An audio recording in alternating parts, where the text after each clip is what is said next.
Hello and welcome to Staying Ahead of the Curve. I'm Jeff Snyder, Vice President and Senior Consultant with Cammack Retirement Group.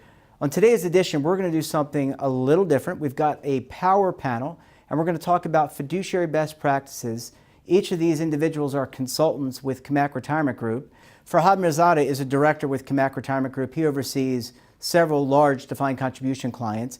Denise is the Chief Investment Officer for Cammack Retirement Group, and she oversees a deep, diverse research team.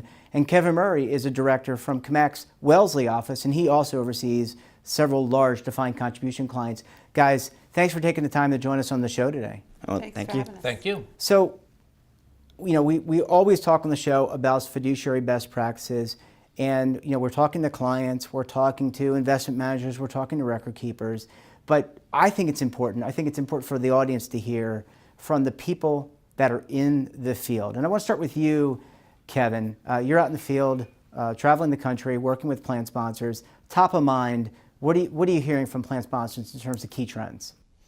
You know, I think key trends, what they're concerned about today is they're reading and hearing about the ERISA lawsuits. They want to make sure that they've done the right things, that they've followed best practices, and they're well positioned for it. So in terms of litigation, Farhad, I know this is something that you're talking to your clients about. Top of mind, you know, how are they dealing with this litigation, these lawsuits? Well, what we've been seeing from the litigation is really an increased, awareness of fiduciary responsibilities. So what we have been working with our clients with is making sure that their process is in place, that they're following that process, and that they continue to mitigate that risk by continuing to incorporate or implement the best practices that are used in the industry. So one of those things, obviously, is fees. Denise, your team works to evaluate investment management fees, and share class is something that is incredibly important when you're talking to clients. Can you elaborate on the process and why that matters? Well, there's a couple of things. The first thing is deciding whether they want to do an actively managed fund or a passively managed fund in a specific asset class. So obviously the passively managed fund is a lot less expensive to the participant, but is less flexible to position itself in different changing economic environments.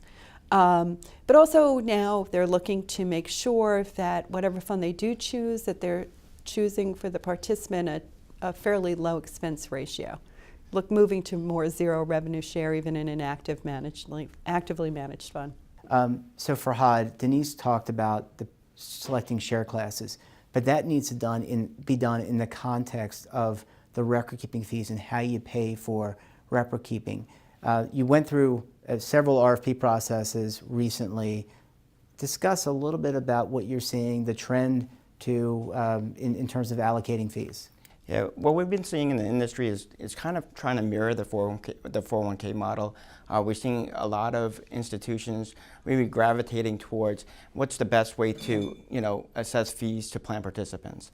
Now, of course, there's contractual restrictions in many of the vendors that we use that kind of inhibit what they can do. But overall, we see a lot of litigation out there regarding what type of, share classes should be used within the environment, as well as making sure that, you're taking a look at the lowest cost possible share class that's available. Now, quite frankly, how plan sponsors are trying to charge this fee is become, a bit of a different type of evolution. And the reason I say that is just because of the fact that, some of the vendors we work with have some restrictions on what they could put in place. So Kevin, fixed dollar, fixed asset based, a hybrid, these are all opportunistic for the client to consider in terms of how they allocate fees.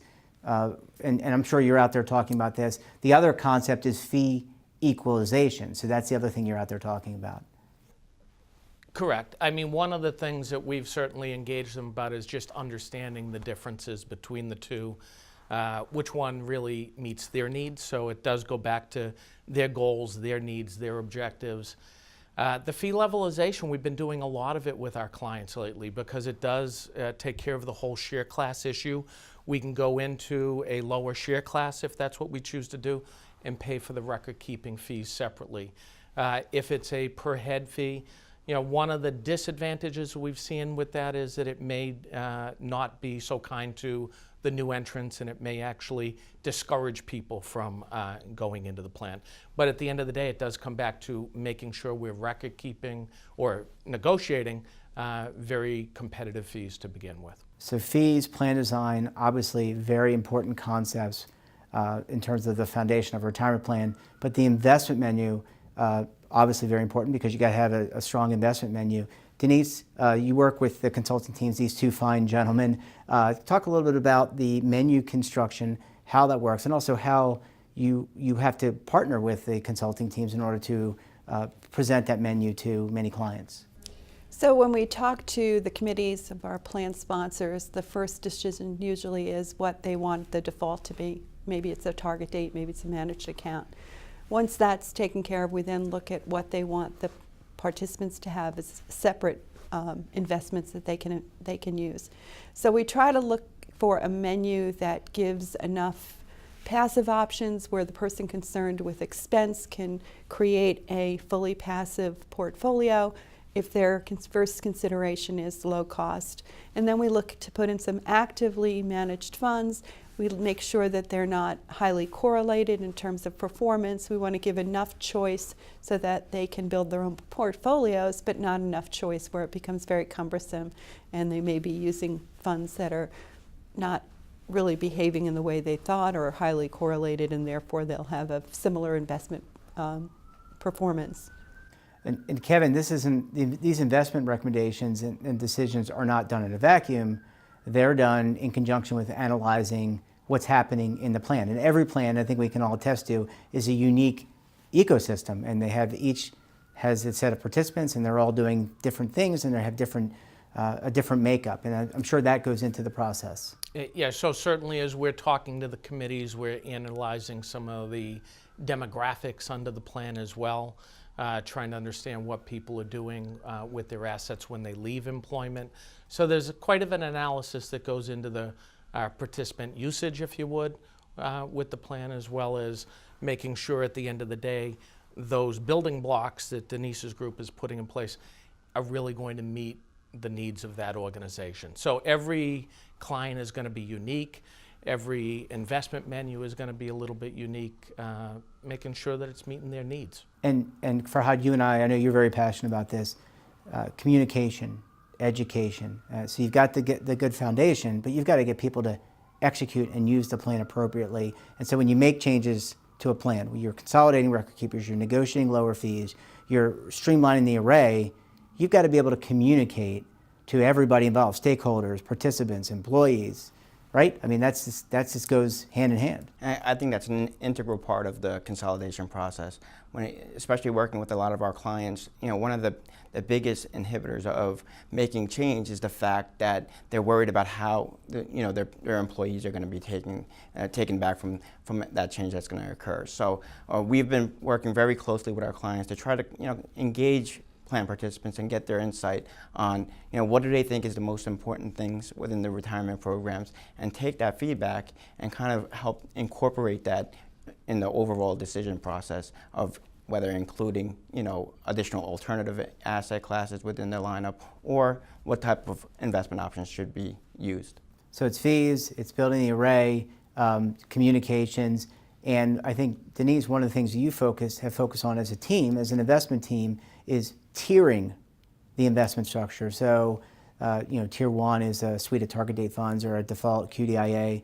Tier 2 is a core menu. Tier 3 is a self-directed brokerage, and Tier 4 may or may not be the managed account. Did I get that right? Is that how typically you would frame a composite? Well, those are probably the most options that we would suggest they offer. Sometimes we don't feel that the participants or the plan sponsor doesn't feel that their participants need that many choices, and they will just go with a Tier 1, which is the default, and Tier 2. But that takes communication and education. I mean, that's all part of it. Are you a self-selector, or are you are you auto-selected? The last question I'll raise is in the 403B space. Contracts are very important. We have a colleague, Mike Webb, who loves to peel back the onion, but I know you do as well, gentlemen, on the consulting side, to understand the contracts. Kevin, I'll ask Kevin first and then Farhad. Let's talk a little bit about these fixed contracts and how important it is to kind of roll back the onion, peel back the onion, look underneath, figuring out the liquidity, figuring out the termination provisions. I wonder if you could elaborate on that first. Yeah, so when we're looking at a fixed account or we're working with a client is we want to understand a number of things. Like you said, peeling back the onion to figure out what's there, taking a look at what is the minimum guarantee, take a look at what the current crediting rates, take a look at the stability of the insurance providing the guarantee under the contract. Understanding participant liquidity, can they move their money in and out of the contract? And if the employer decides that they no longer work with that organization, what are their liquidity provisions? Or can that contract potentially be record kept by another provider? You know, what's the duration under the contract? So, you know, those are all different things that we want to understand, that if some change is going to occur in the future, what flexibility do not only the participants have, but the employer as well. And Farhad, to you, Kevin talked about liquidity, but also how the construction of the portfolios, whether it's a general account, a separate account, or commingled. I mean, those are things that are top of mind when you're out there talking in the field. Yeah, it's something that we work with our clients is really educating them on, you know, what kind of contracts are out there. So, you know, quite frankly, you know, they take a look at the guaranteed options and think that, you know, they don't have the restrictions that they normally would see in a retirement program. And what we help educate them on is what those restrictions are, you know, how that impacts the purchasing power when they go out to bid, especially in the competitive bid marketplace. So, you know, they're able to get the best pricing, you know, for their plan participants. And Denise, you talked earlier on about target date funds, but the stable value or fixed account is another area that you and the team focus on in your meeting. So it actually is a page or a section unto itself, and you've recently dealt with some issues related to fixed accounts and stable value accounts, in particular as it relates to duration, crediting rate, portfolio construction, et cetera. Yeah, it's important to understand what the parameters are of the investment process, the duration, the quality of the investments, especially in light of the fact that we may be in a rising rate environment. So in a rising rate environment, this pool of assets, if it had a long duration, may actually have a decline in market value.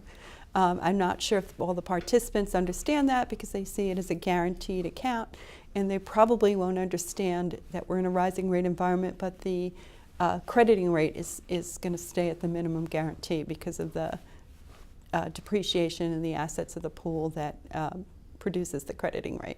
So it's important to understand how the money is invested. Yeah, I mean, there's so much to understand. These defined contribution plans are so complex in that they have multiple layers in administration, record keeping, servicing, investments, fees, et cetera.